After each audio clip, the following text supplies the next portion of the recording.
Bienvenidos and welcome to another episode of Spain on a Fork. Today we have such a great show as we're making what I consider to be one of the best fritter recipes we've ever done here on Spain on a Fork. We're talking crispy vegetable fritters. These are known as Tortillitas, Crujientes de Verduras. And let me tell you, these fritters have a crispy texture on the outside with a beautiful pop of flavors in the inside. The recipe is very easy to make, and the best part, it's all done in about 30 minutes. But for me, the real winner is that we're going to have a handful of fresh vegetables to easily incorporate into your diet. Folks, we're talking a ton of great flavors, heart-healthy ingredients, and truly the kind of food that's going to fill you with so much goodness. This video is sponsored by Tienda.com. The Tienda is an online superstore focusing on selling all things Spain for your home and kitchen, and they've been around since 1996. And like I always tell you, they have the biggest selection of artisan Spanish ingredients like queso manchego, the famous jamón serrano and jamón ibérico, Marcona almonds, olives, the beautiful canned seafood from Spain, and all the spices you need to make all your favorite Spanish recipes, among so many other great ingredients. And let me tell you, when it comes to cookware, they have an amazing selection of authentic Spanish paella pans that range in size from 2 servings all the way up to 50 servings. And they even offer classic grilling systems, that way you can always perfectly cook your paella at home. Folks, visit Tienda.com, let them know Albert from Spain on a Fork sent you there, and make sure you use coupon code ONAFORK during checkout for 10% off your order. Alright, let's begin by grabbing a medium-sized zucchini and using a box grater, finely shredding it. And as you can see, I'm leaving the skin on the zucchini as it adds more nutrients and flavors. But if you like, you can peel the zucchini. And we'll also finely shred 1 medium-sized carrot. Then we'll transfer the shredded zucchini and carrot into a colander with a bowl underneath. And season the ingredients with sea salt and let them sit there for a few minutes. By taking this step, that salt's going to extract the water out of the zucchini and the carrot, which is one of the elements that give these fritters that beautiful crispy texture. For the next step, I'm going to add in half a cup of all-purpose flour into a large bowl, which is 60 grams, and make a well in the middle. Then we'll crack in 1 large egg and whisk the egg.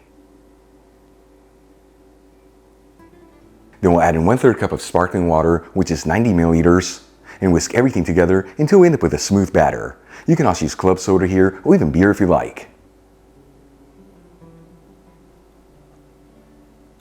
Once we end up with a smooth batter, I'm going to add in a 1/4 cup of finely chopped red onion, which is 40 grams.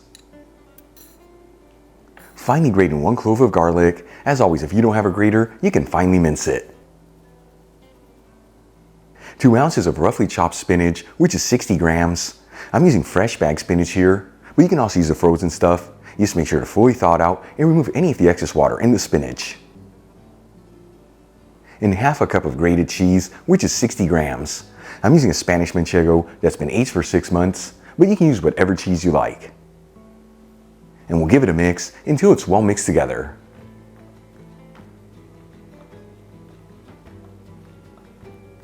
Then we'll move back to the zucchini and carrot. After a few minutes, using the back of a wooden spoon, we'll push on the ingredients to remove any of the excess water that's been extracted. Then we'll add the zucchini and carrot into the bowl with the batter and season everything with sea salt and freshly cracked black pepper. And we'll give it a mix until it's well mixed together.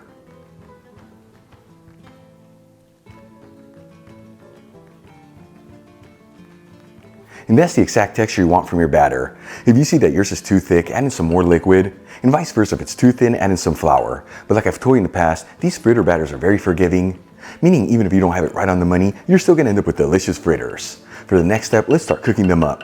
I'm going to heat a large fry pan with a medium heat and add in 1/3 cup of sunflower oil, which is 90 milliliters. You can use other neutral oils here, such as canola, grapeseed, or even peanut oil. After about 5 minutes and the oil is nice and hot, we'll start adding in spoonfuls of the batter. You want to make sure all the fritters are in a single layer and evenly spaced out, so cook this in batches to not overcrowd the pan. And we're going to go for about 3 to 4 minutes per side here until those fritters are crispy and golden. And as you finish each batch, transfer the fritters into a dish with some paper towels.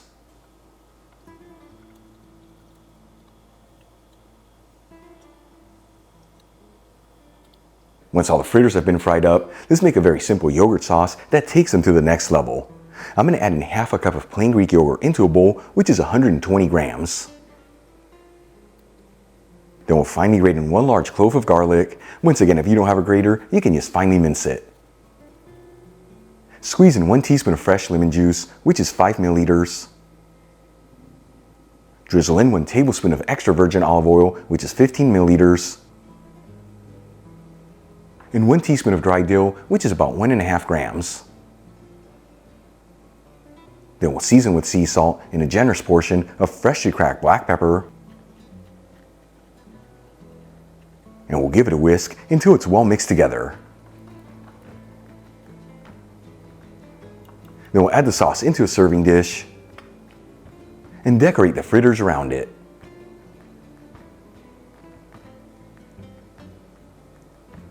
And check it out, folks, our crispy vegetable fritters are done. Easy to make, beautiful presentation, and all done in about 30 minutes. Let's give them a try and see how they turned out. Once again, folks, Tortillitas Crujientes de Verduras. This looks insane. Here we go.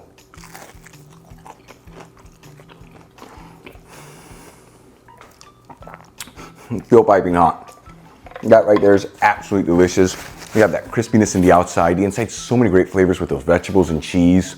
And of course, that Greek yogurt dressing rounds out for the perfect balance of goodness. Easy to make, heart-healthy ingredients. Give it a try at home, either as a topless appetizer, or even as a side dish next to some grilled fish. Either the kind of food that's gonna fill you with so much goodness.